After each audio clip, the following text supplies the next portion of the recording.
Okay, good morning mga business partner, local and international. My name is Edito Valerio Mandunyahan. So I'm your outline in our team. So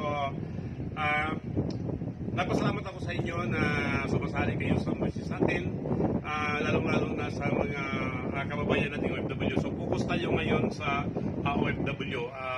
Bakit gawin nyo ang business na ito? So laking tulong to kapag siniseryoso nyo ang business natin. Okay, so kumusta sa mga taga-Saudi, Kuwait, Dubai, at saka in all over around Asia. So may mga business partner din tayo dyan. So siguro hindi natin isama yung sa Sri Lanka, sa Nigeria. So ano yun, ibang level na yan. So focus muna tayo ngayon sa mga OFW o mga kababayan nating mga Filipino na nandyan sa ibang bansa. So ganito, sa magsimula ko sa business na to, inaaral ko rin ng business. So focus lang tayo muna sa mga baguhan pa. Huwag ka munang mag-focus sa income or sa income mo. Huwag ka muna mag-focus dyan. So ang gawin mo lang is first is aralan mo muna yung business. Kasi lahat po nag-start ng business, inaaral muna nila bago sila nag-start. So yun din ang gawin natin sa networking business. Aralin mo natin yung sistema natin bago natin gawin ang business. Kasi pag may mga question yung mga na-invite natin or nasira natin ng business, so alam mo na kung anong isagot. Bakit karamihan po maraming rejection?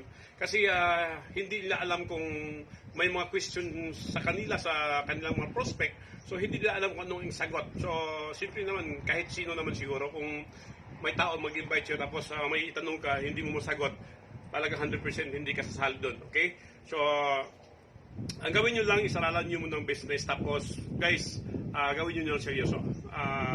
Anong reason bakit nandyan kayo sa ibang bansa? Diba? Dahil po sa pera. Dahil po gusto nyo kumikita ng malaki. Dito sa Cloud1, ibigay sa iyo yung mas malaki pa sa sahod mo sa OFW kung gawin mo lang ang business ng tama. Okay? So, aralan mo lang yung negosyo natin at saka tuloy-tuloy lang. Normal lang yung may rejection. Kahit naman siguro may kami na-reject pa rin kami. Pero hayaan mo yan. Kapag ma-reject ka, hayaan mo lang yan. Tuloy-tuloy mo lang ang negosyo natin. So, okay? So, maraming salamat sa inyo at saka connect lang sa amin yung mga gusto, may mga tanong din kayo. Direct na lang nyo sa amin kung ano may mga question kayo. So, happy business ni and God to be the glory. Okay?